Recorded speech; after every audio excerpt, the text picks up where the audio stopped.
You are listening to the Gritty Podcast, where we talk about all things gritty.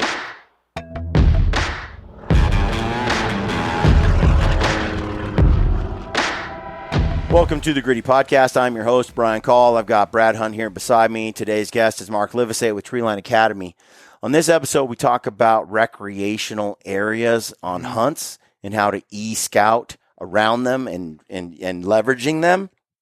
This is data that Mark has figured out how to pull from various states and populate on your own app on your computer.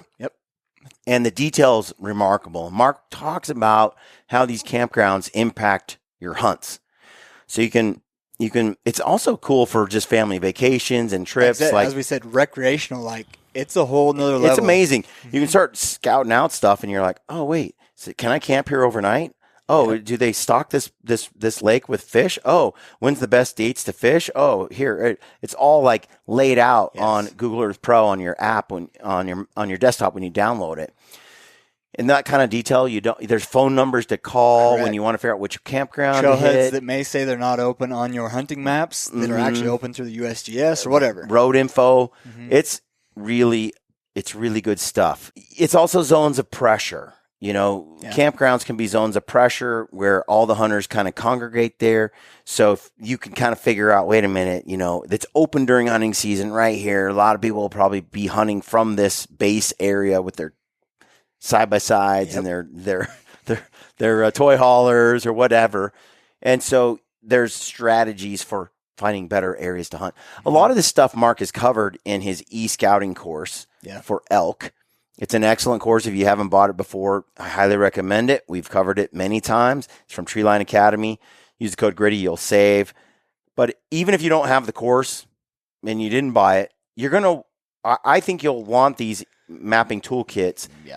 Because it's basically taking your Google Earth Pro app that's on your desktop and injecting it with steroids and superpowers. Yes. And he shows you how to set the settings on Google Earth as well to turn it more into a hunting app rather than one that's for shopping stores and he simplifies real estate. He breaks it down on how easy it is to do all these because he's done all the work that he's put into those toolkits. So, you're clicking a few buttons and you're getting all this information, whether it's for hunting, camping, recreational activities, side-by-sides, whatever. And a lot of this detail can be found on a lot of the good hunt apps, but a lot of times it only goes back a few years. Or it's not correctly updated. It's not current, or sometimes it's so high level that you can't drill down and really get more detail. It just says the name of a campground and that's it. With Mark's tool, you can click on it and get everything that's been printed about it, stories, all the stuff, the landing page for the actual campground, the phone numbers to contact people, things like that are just so much more detail oriented, which makes a huge difference, makes your scouting that much more effective. And this is just an example. The campground one, the prior episode was grazing. The one before that was burns. These are just 3 areas that we covered in the last 3 podcasts of the mapping toolkits. There's so much more. So much more. And if you are confused by what we're talking about, just watch the video and it'll click. It'll totally click for you. And for $20 for this, say you hunt Colorado, $20 you're done. Or like I said, for $39 you get every state as Mark builds them out. But can't recommend it enough. Use the code GRITTY over there. Support Mark. Support us by shopping over there. Helps us both out. We hope you find the tools invaluable. And we're hoping you have a great season this year. We're about to start. I've been out shooting Brad with my bow That is not true. That is so not that true. Mach 34 is just, I'm Robin Hood. So it's been good. We are ready. There's no competition here. It's just I'm better. Whatever. And elk season's right around the corner. Somebody's up 2-1 in our competition. So what? He's so full of crap. I am the leader here. I'm winning. But anyway, we're hoping that you and your buddies are getting ready to go out and it's coming up. It's coming up. So good luck out there and stay gritty. All right, folks, welcome to the Gritty Podcast. I'm your host, Brian Call. I'm joined by Mark Livesay here. He's the guest. We are talking about his mapping toolkits, why they matter and how they work. We've got Google Earth Pro open. This is part 3 of a 3-part series we've done. The first episode, we talked about fires. The second one, we talked about grazing. We've all been there where we hunt in areas. You don't know if there's going to be cattle, sheep, horses, like you've experienced. Fires can be tricky. Yep. And we covered all those in earlier episodes. And really the whole point of this series is to kind of explain why the toolkits, because I didn't get it. You developed these mapping toolkits, and you told me about them, you sent them to me, and I'm like, what is this exactly? Use them. Yeah, I didn't quite understand what it is you were talking about. Well, I need a better name. I mean, I thought the toolkit was clever. Yeah. But when you say Google Earth toolkit, everybody's eyes glass over, and they're like, essentially, in a nutshell, what you've done is, we're all familiar with our hunt maps. Right. Google Mountain, Go Hunt has their hunt maps. You got Gaia, you got Onyx, you got, although some Spartan of them, Forge, a new one. and Base Map. Yeah. They're not all hunt centered. Some are recreation or whatever. But you have your hunt centered ones, and you can turn on layers, and those layers will give you fire. They'll give you trails. They'll give you Forest Service land, BLM. These different, but a lot of those layers and a lot of that detail, it can be very high level and can be lacking a lot of important information because it's mobile or because it's been streamlined for the end user or just because and it could be wrong. Could be wrong. Yeah. And what you explained in the previous 2 episodes is that Google Earth Pro, the actual app downloaded to your computer, the actual application, is a tool that every hunter should have. Not that it's the only tool, not by any stretch. This is a tool, though, that's critical to your scouting success. And the native version, the raw version that you download, the preferences aren't right. Your elevation level, like all sorts of little settings and preferences are not right. And the data sets, the data that tells you what unit you're in, that tells you when a fire's burned, how old it is, the data that tells you what's what's public land, Forest Service, BLM, the different types, state lands. That data is not in Google Earth Pro as it comes. Right. You have to build that. You have to go out and source it out from various agencies. And then import it. And then you have this awesome tool. Well, when you debuted and brought out your e-scouting course for elk, you showed people how powerful Google Earth Pro is. Some people got the course, and then they had to go and do all these steps that you're telling them to do. And Lampers was like, this is lame. Fix this for me. Make it so I can push one button, and all these data sets from all over the place can just be there magically. So he wants it to be just like his hunt map, just like his Go Hunt map. He wants his Google Earth to perform the same. He wants to install it and have everything there, and it be styled and organized and structured so it's usable right out of the box. And what you were able to do was create those data sets so that when you open your Google Earth Pro app, it basically is a powerful hunt app, a powerful tool for scouting. Let me put it this way: it's a partner app with your hunting app. Sure, absolutely. It doesn't, because like Google Earth has the imagery that no one else can touch. The quality is hands down the best. So you can see details like the fence, the little rocks we were looking at, the pathways, the cattle trails, all the stuff. It's like you're there just hovering over it in a helicopter. You can really see it. A lot of times you don't get that kind of view when you're dealing with just your normal hunt maps. Also, you custom built details that the other hunt maps don't have, in terms of, for instance, fire shading. And the outlines of fires, like a lot of times on your map, it's just like square, or it's like this diamond shaped fire. Yeah. But the true lines, fine borders, the fine borders, which makes a difference when you're studying edge habitat. you can get with this. Little details like that. And more importantly, the time range. Mm-hmm. So what I did, Brian, 3-year-old fire, 10-year-old fire. What I tried to do was wherever I found that I thought the hunting apps were lacking or deficient, I tried to fill in the gaps with his toolkits. Yeah. For example, all of the hunting apps go back no more than a dozen years. Yeah. For the fires. Which is fine. Yeah. But we talked about this in the first episode.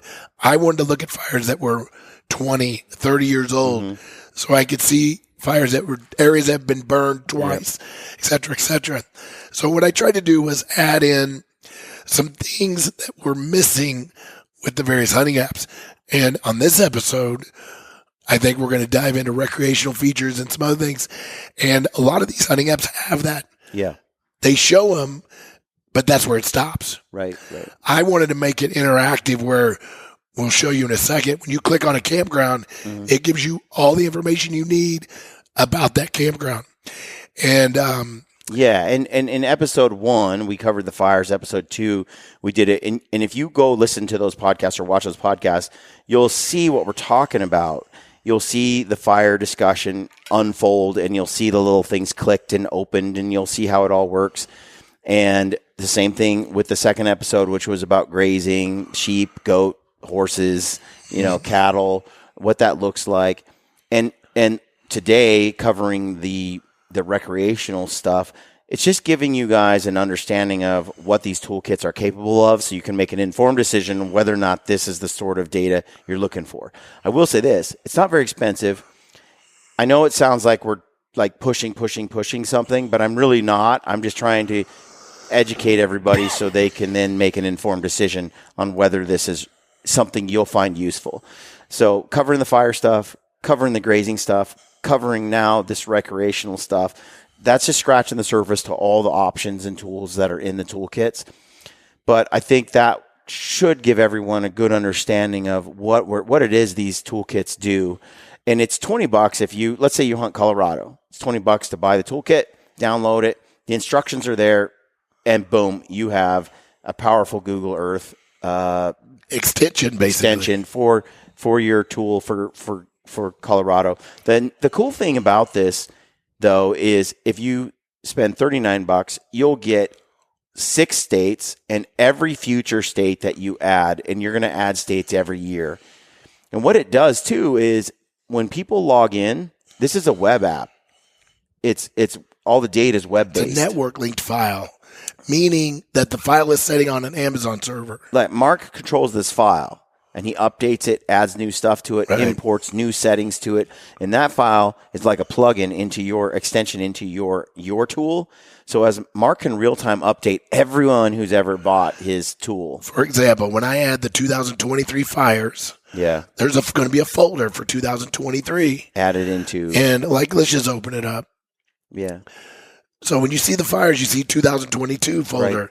When I add the 2023 folder, the next time you open up Google Earth and it refreshes, the 2023 fire folder will be there. Yeah. And you added Utah recently? I just added Utah. I'm working on Arizona now. But in all honesty, hunting season is coming. Yeah. So I may not have Arizona done before the season starts. But I had a live webinar the other night, and I got bombarded with questions. When's Arizona going to be ready? When's Arizona going to be ready? And so I am working on it. So that's cool. So like I said, for $39, you buy it, and you basically get every Google Earth state that you've updated in all these files, and all the additional states you're going to add to it. So very cool setup. But let's walk through the mapping. The campground stuff that you were showing me earlier, because I think it's pretty fascinating, and share your context for it. Like, why does it matter? Okay. Like you were doing with me earlier. Okay. So we're looking at the screen here, and you can see we've got the individual states lined up here, and then we've got the bundle here. If we open up the bundle, you can see that all the states are included, just like above.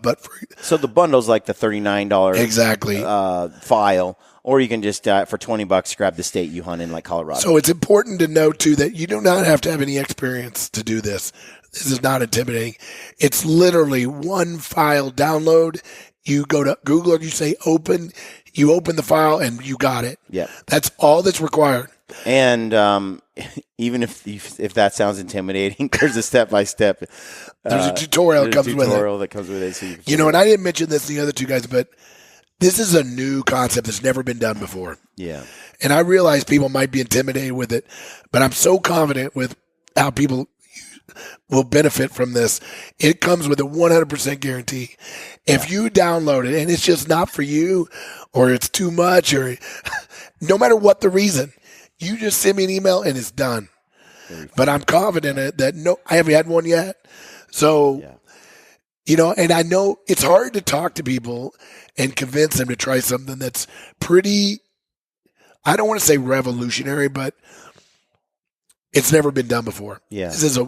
But it used to be, so there used to be a site called Top Rut. It was pretty popular. Yeah, I remember. You could download Google Earth files, right? But you could only download one unit at a time.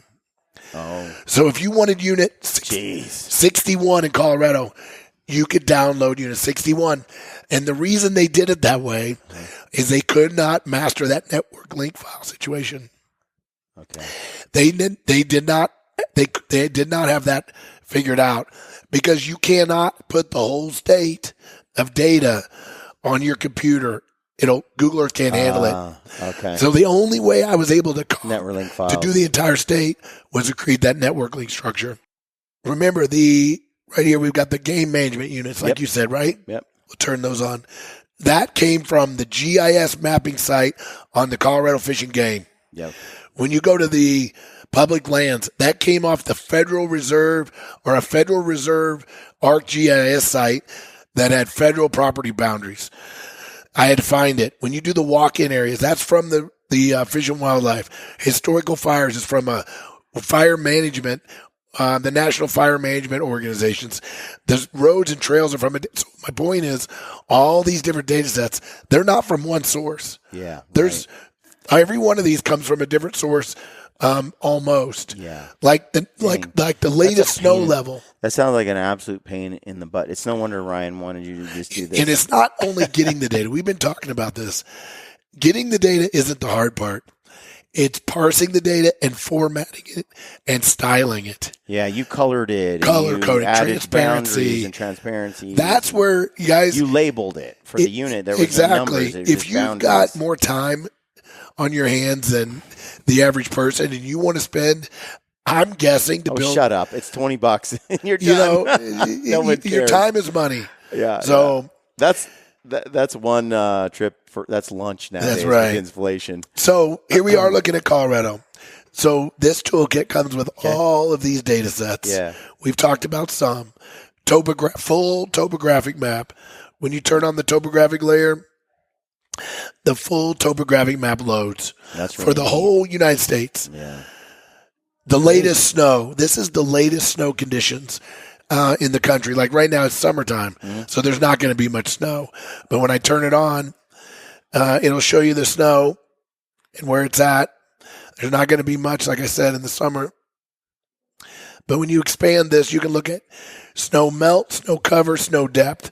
So when I go to snow, let's just go snow cover. How does this data stay current? So this is a network link file from this site. This NOHRSC serves that data. So I found their server and I linked it to their server. Wow. So you see the date? Yeah. 7/15. Yeah. Yeah. So okay. That's how that works. Current fires, all down the list. But today we're going to talk about down here recreational features. Mm-hmm. So when I open that, it's very similar to the livestock. I've got all the recreational features in the Forest Service and all the recreational features on BLM. So if you want to activate all of them, you just click on, you can see it highlighted both folders. Mm-hmm. If I zoom out, you can see there's thousands. There's literally thousands of these. All the trailheads, all the campgrounds, any recreational feature, lakes, et cetera, et cetera. So let's just see here. I'm just zooming in some random spot. Here we go. I hope I don't get embarrassed here. So we're looking at this this spot here. I just zoomed in here. So there's a couple campgrounds here, you see. Mm-hmm. Well, there's quite a few around this lake, right? Mm-hmm. So when your ordinary mapping apps, they have these labeled, right? Yeah. But what they don't have, most of them, is this. When you click on the campground, it pops up an information window that tells you there's 8 campsites. They're near the boat ramp. It's got 45 minimum length RV, blah, blah, blah, right? And then it's got reservations, so it takes reservations. And then when you click the link, the recreational link, Google Earth automatically invokes your browser and goes right to this campground where you can read. It tells you the dump stations, whatever, right? Yeah. So this app can be used for family trips, not just hunting. Yeah. But how I use it for hunting, we were talking about this off air, but I've got llamas. Mm-hmm. So when I'm looking at these remote campgrounds, I always click on them and see what they say. If they say things like trailer maximum 30 foot, I'm like, okay, that means that road is good enough to get a trailer there. Or when I see that it's dispersed camping only, road conditions terrible, I might know that I need to do some more investigation. So just by looking at some of this stuff, you can kind of make some calls on things. Remember, I never hunt places that I've had boots on the ground, rarely. Mm-hmm. So I'm going in these places blind. I need as much information as I can get. So another thing I like to use it for is, let's jump back. Now, this is not a good example because it's a reservoir. But if I was up some mountain road and I saw 4 or 5 campgrounds along the road that I wanted to hunt, I'd be like, I'm really going to have to look at the pressure situation. There could be people in this area, right? Mm-hmm. But if I've got an isolated road and there's no trailheads listed, no campgrounds listed, I'm like, uh-oh. Now, does that mean nobody's there? No. But it's just another one of those indications, Brian, that kind of helps. I call it historical knowledge. It helps you paint the picture of your hunt area. Does that make sense? Yeah, absolutely. So you got to, not only is this data that I feel like it's valuable, but you have to think about how you can use this data to your benefit. And I know I sound like a broke record, but that's why I feel like this data set linked with my e-scouting elk course is a winning combination, because I teach all those techniques in the course, right? But this is how to look for them and how to apply them. Right. So anyway, you could click on every trailhead, every campground. Like here's Rocky Fork. This must be a trailhead.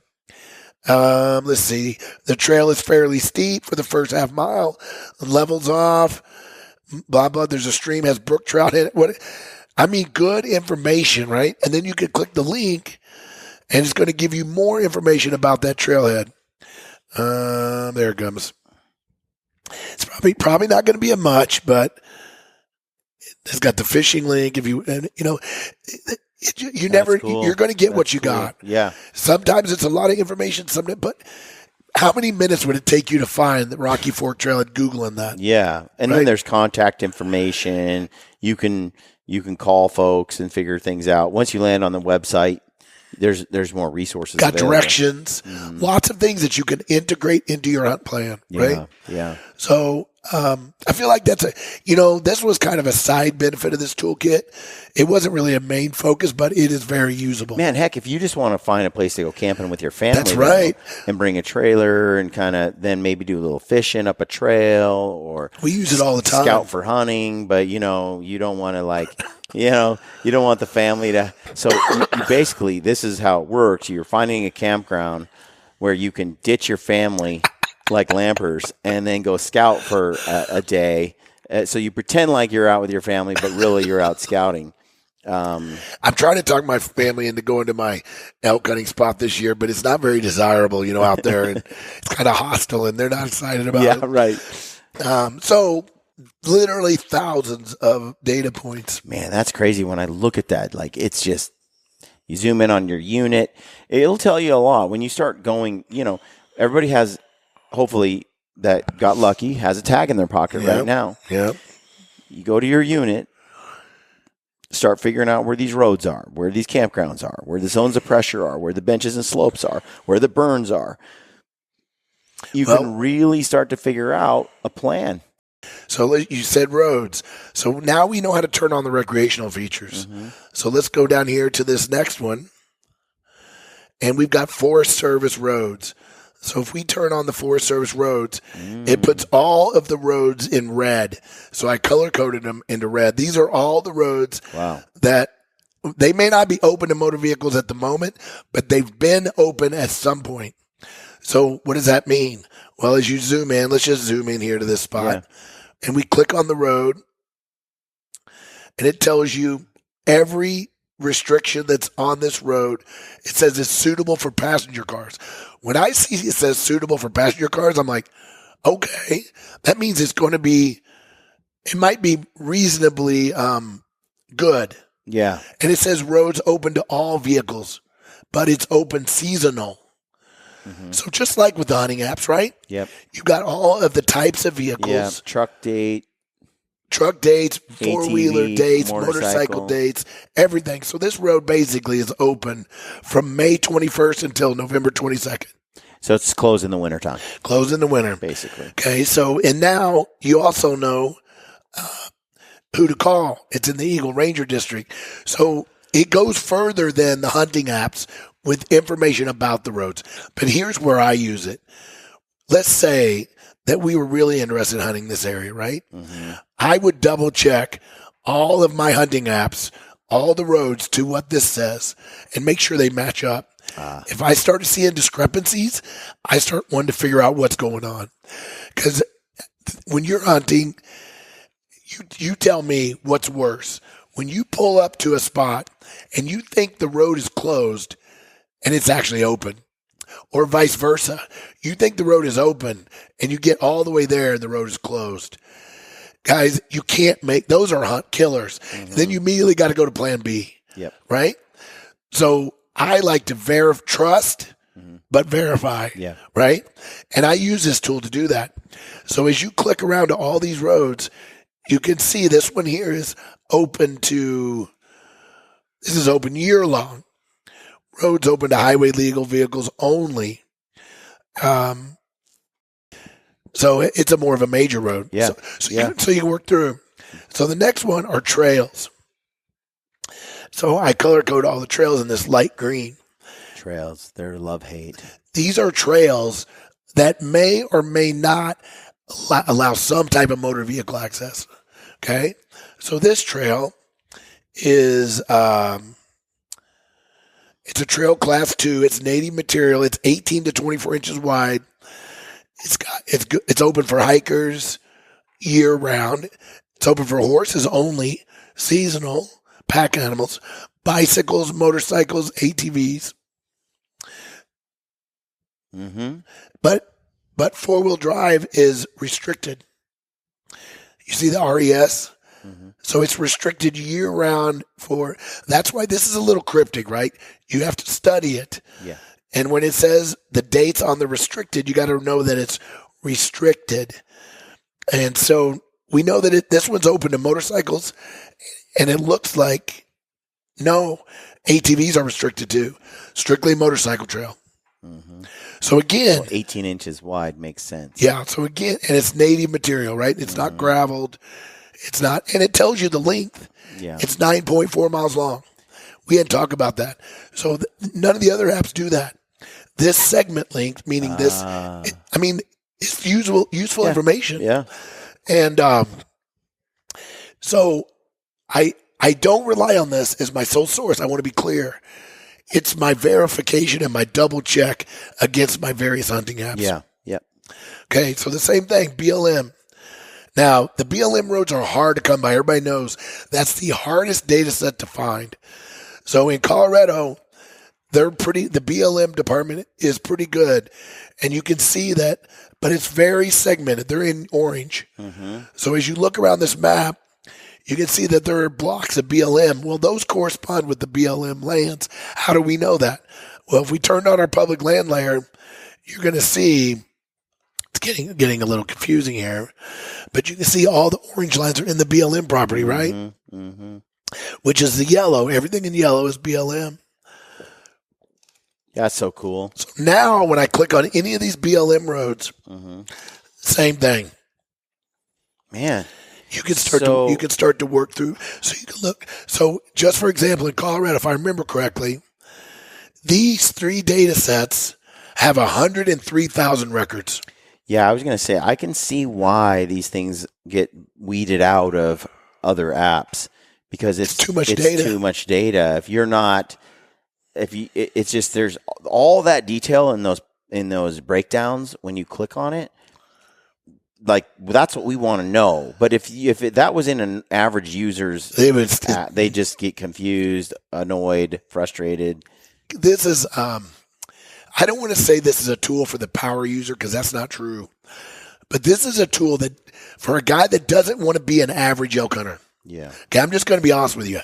If you want to be the average 6% or 5% elk hunter success rate, then you can just be that. Mm-hmm. But if you want to start changing that and you want to start doubling those odds, this may not do it. All I'm saying is that you got to start looking for tools and techniques that are going to help you do that. Mark, I found I did a lot of scouting on a couple of trips I've been on over the last few years. And it took me like 2 days to figure out, using my handheld mobile. Let's be honest, your crude skills. I was in the mountains already. See, that's your problem. You were scouting too late in the game. And where I saw the elk from, I'm like, I got to get over there. Well, everything from what I could tell was either a horse trail for like 20 miles or this or that. And I'm like, there's a better way. There's a better way. Snow was a problem. The cliffs were a problem, right? But I'm watching these elk over there and I'm like, there has to be a better way. And so I spent 2 days driving all over trying to get to a spot where I could see there were people camped. I could see that there were people there, but I couldn't figure out how they were getting there. Well, it turns out there was a lot of public access through private property. So it was a public road essentially, but it went through tons of private. And so, and even signs that said, private property, which made you turn around. Yeah. So only a selection of people who knew about this were getting back to this spot. Everyone else had to come from this side and they were taking horses. It took so long. Later, I could find it all through here in a heartbeat. If and I think that's one of the underlying things here, guys. The more work you do at home, meaning everything, let me put it this way. All the work that you do at home before the hunt is never a waste of time. Guys, you might think, oh man, if I put in, let me just tell you what I do. I'm not saying it's equal, but I'm saying it's damn close. The amount of days that I hunt and the hours that I spend hunting, I almost spend probably an equal amount of time doing this kind of work. So looking at this, I see one of these buttons down here one of these files that's pretty fascinating. You have this Colorado mule deer migration range. What is that button doing? All right, so let's turn off all these others. We're going to leave our unit boundaries on. So, guys, the way this works is you just turn on what you want, right? It's pretty simple. So let's expand it before we start clicking. I couldn't believe I actually have this data. This is older data. This is like 2018 data, I think. But they don't change much, right? It's pretty... Yeah. So we've been migrating for 100 years. I found this GIS data set, and I thought, man, this is money. Who gathers this data set? This is research. Remember we were talking in that previous podcast where this was never intended for hunters to put into Google Earth. Right. This is, I'm not saying it's top secret. It's not top. It's public data. But it's not in your hunt tool. But you might not think, when you look at this, you might think, okay, how would I use that? I'm going to give you a couple ideas. Yeah. So we're looking at elk here, but the mule deer is the same. So when you look at the elk migration patterns and you turn it on, it's just going to give you the lines of migration. You see how they're very thin lines, but yes. This is the paths of the elk where they migrate traditionally. That doesn't mean every elk migrates this way. And they've done this through... But when they, like telemetry and studying all the data that they've got, right? Collars. So it shows how the elk are moving down out of the high country, down into the low country, right? Dude, that's powerful. If that's accurate... It's accurate. That's crazy. This is a good one. Because you could spend your time in the wrong migration route. Exactly. Well, if you're on the late season hunt, you've never been there before, this is great data to look at, right? This is ridiculous. So look at this one. This one, most people kind of look over this one, but these are the documented highway crossings. Yeah, click that, show me that. So when you click on this, No way. On these roads, they're tracking Elk Crossing anywhere that there's orange, right? Uh-huh. Well, what does that tell you?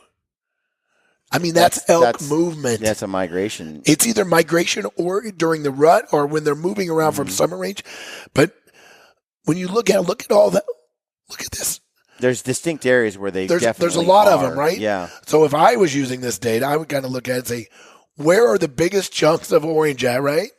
I'm looking, to be honest, this is one of the biggest. On that, and it tells dates and migration? No. I don't think so. I don't think this one's clickable. Let me try it. This is an image file.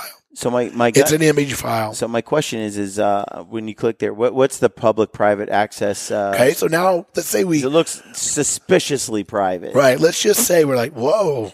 Okay. So then what do? Well, we go turn on our public land layer. Oh, it is. But look, it's crossing right on the border. It is. Crossing on the border. And what's yellow? That's BLM. Mm-hmm. So you're right. There's a lot of private there, right? What's the blue? Blue is state. And if you don't know what it is, you click on it, and it'll tell you it's local, so it's a state. Oh no, it's a management area. So that might be an area that you need to check to see if you can even hunt that. That's a wildlife area. So it could be something where it's like it looks like you can't hunt there. But you a lot of guys would overlook it. But if you call, you might actually be legally allowed to go in there or pay for access or something. So it's just an example. Cool. Show me this again. Yeah, you could set up on that. Go up on that corner there. See that road? Yeah, get up there. So they're seeing a lot of activity crossing this road. Now we don't know when. Yeah. But maybe, we do know when. And here's how you figure it out. Leave this turned on. Yeah. And then you turn on the summer range. Okay? I'm going to turn off this public land so it's not. Uh-huh. So I'm turning on the summer range. See the summer range is in the purple. Uh-huh. Okay? So that's a summer range area. Okay, I'm gonna turn on elk production area. That's the calving areas. Spring. So when you think about calving areas, what about calving areas do people always say? Where they have their calves is also where there's a high rut activity. Mm-hmm. Now I'm not saying that every time, but I've heard that over and over again. Because what do the bulls do when the summer comes to an end? They go to the cows, and the cows are still usually hanging close to the calving areas, maybe a little higher in elevation, but they're near the calving areas. So you can look at all the production areas, the calving areas. You can look at a resident where they've got even where resident elk are, right? Non-migratory elk. They've got all the corridors. Dude. So if you turn on the elk corridors, you can see the major corridors where the elk are migrating. Instead of a line, remember we looked at those lines? Yep. This makes it more of a corridor. Man. So let's say you're having a really rough winter and you got a 4th season Colorado tag. Elk severe winter range. Wow. You can see where they hang out severe winter, where they concentrate in the winter during a normal season, right? Mm-hmm. And then regular elk winter range. And then the overall range. This is like where the elk are. Yeah. That's pretty useless, right? There. But useful information. But, guys, when you get this information, I can only do so much. I can give you the information. But what you have to learn, you have to think about how am I going to use this information? Yeah, that doesn't mean it also doesn't mean because there's a route there that automatically there's going to be a bull tied to a tree. That's right. And... But you got to think through your head. When I look at that data, though, Mark, it is powerful because depending on the dates, and I know whether they're rutting, whether they're breeding, whether the snow is pushing them, you can tell where. So last year, we spent a lot of time in an area, 16 days, where the deer have migrated by that time of year in the past. We saw 3 deer in that 16. They did not come. They flat out just did not migrate. But they traditionally do. Well, true. But what that tells me, though, is, where did they go instead? That's very curious, because they migrated somewhere because they couldn't stay in their summer range. So, Mike, what I want to do is look at a map and go, where could they have gone? Yeah, corridor? What? Yeah, exactly. Like, what is the closest one? If there's only 3 options, and they would normally take that. You've already checked one off the list. Right. So just real quick, let's take a look. Then you could get out of your area after 4 or 5 days or whatever, and you could get to the other migration place. What we had trouble finding, Mark, was where the hell they were, and they were somewhere. Oh yeah. They it's not like they just all died. So let's take a look at Wyoming real quick. Until this year. This year's brutal. So I don't have Wyoming. I don't have migration data for every state. It's just not available, right? Mm-hmm. But it is available for Wyoming and Colorado. So, for example, in Wyoming, let's take a look. It's a little bit different, but a little more detailed. Mm-hmm. They got more descriptions. So in Wyoming, I'm going to turn them off.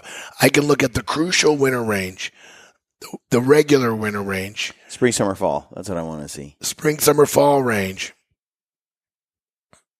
Okay. Now, again, it's big. They're big pictures, right? Yep. It's just, guys, it's just one more piece of the puzzle. Right. And the more pieces of the puzzle, let's say you got a puzzle on the table. I've used this analogy before. And you're trying to figure out what that picture looks like. Mm-hmm. If you have 3 pieces, it's going to be impossible. But if you've got 25% of that puzzle, you might be able to figure out what that picture is. Yes. Is it a picture of a boat? Yeah. And there's no difference, guys. There's not one magic bullet here, right? Mm-hmm. But when you combine all the bullets, it starts to paint the picture of where these elk might be. Yeah, it starts to, like I said, with this migration hunt, what we were trying to figure out was where they went. Well, we can eliminate a couple of those options and narrow it down to, well, they were either here or here during this period. Next time we experience a weather pattern like this, we're not going to do this. We're going to go there. And it would potentially be the difference between success and failure on that odd migration hunt that we do. Last thing I'll show you, since these were kind of quick data sets. So Colorado, back to Colorado. We're kind of sticking on Colorado just because it's a very popular state for elk. A lot of elk, at least for now until the wolves go nutsoville. But I'm going to turn off that snow. So here we got Colorado. A lot of questions I get, guys. Man, I know I can look this up, but what's an easy way? Where can I go with my over-the-counter archery tag? What units are available to me without looking at all the regs and reading through? Well, I added a layer for that. So if you click on Archery Colorado over the counter, that's cool. Everything in gray is open for archery over the counter. Mm-hmm. The ones that are in green and the pink, they're open, but they have some restrictions, which means you need to look further into those units, right? Nice. Okay. So if you want to see what's open for rifle over the counter, the 2nd and 3rd season, you click that, and everything in brown is rifle Colorado over the counter. Okay. So I'm, as we're going through this, we need to wrap this up, turn off this podcast, and you and I need to do some. I have a lot of specific things I need you to look at. I have some waypoints. So people, I want to be honest. I sent Brian this file shut up, 6-7 months ago, and I think I put in the email. I think I'm busy a lot of the time, and I think I put in the email that, guys, I think this is going to be game changer for you, but they ignored me, as they always do. Look, you need to sell better. You need to convince me more. Now I get it. You don't listen to me, Brian. You never do. I do now. Well, now he's interested. Yeah, guys. He knew none of this. When we turn the camera on, we're just gonna need to look at some waypoints because I have a few tags and I have some areas I've been. You might want to check it out as well. But I hope people find these last 3 podcasts useful. There's a lot. I think it's clear. There's a lot of time. Stuff in Colorado. This is really useful. It really does paint a picture. Now, for those guys that are where you can go and where you can't. Yeah. Now, guys, be honest here. Yeah, I did my best. Okay, to get this data. Always got to double check everything, guys, with the regs before you embark on a hunt. Don't use this as I can't be responsible if you end up in a unit that was closed and supposed to be open. But look what's happening in Colorado, guys. This is one of the reasons I did this is when I started hunting Colorado 20 years ago. Man, you're old. All these units were open over the counter. Yeah. Guys, they are taken away. Every year, more and more units are disappearing off the ODC. I feel like the data is very accurate, but when it comes to borders and seasons and road closures and over the counter, this is a good get you going in the right direction, but just please make sure you double check the accuracy of it. Yeah. So that's basically the rundown of Colorado. And like I said, every one of these toolkits comes installed with all the data. You don't have to range anything. You don't have to do anything. It comes ready to go. You install it. Yeah. And you just use it. Yeah. Well, folks, thank you for tuning in. Thank you to Mark for coming on the podcast, sharing his toolkits. If you like what you saw, go check out treelineacademy.net. Download the kits. Like I said, it's $39 for basically everything from now till end of time. And all the states, all the updates and so forth. Or you can just buy the state. If you're a one state guy, it's $20, $19. So, man, I can't recommend it enough. And they can always get your e-scouting course as well, and really learn all the techniques you use for analyzing zones of pressure, benches, slopes, water sources, so forth. Well, I encourage people to go back and listen to that series we did. If you didn't hear it, The Art of Finding Elk. We cover the course kind of beginning to end. Yeah. But guys, I have a bundle package on here as well. If you're interested, it's called the Ultimate Hunt Planning Package or something like that. And it includes the e-scouting elk course and all the toolkits. All the toolkits. Yeah, I think it's $149. Then you use the gritty code, and it's 18, 19, 20, something like that. Yeah. So, yeah, super cool, man. You're changing people's success for sure. That doesn't mean they can kill them, but they sure can find them. That's right. I've never claimed to be the giant killer that Lambert's is, right? Now, you can find them. I seem to be able to find them. I just got to be able to close the Ryan's deal. like, you find them, I'll kill them. That's right. That's so cool. All right, folks. Thanks for tuning in. Thanks for supporting the show. We appreciate you. Good luck out there. It's right around the corner. Man, it's close. Shoot straight. Stay gritty.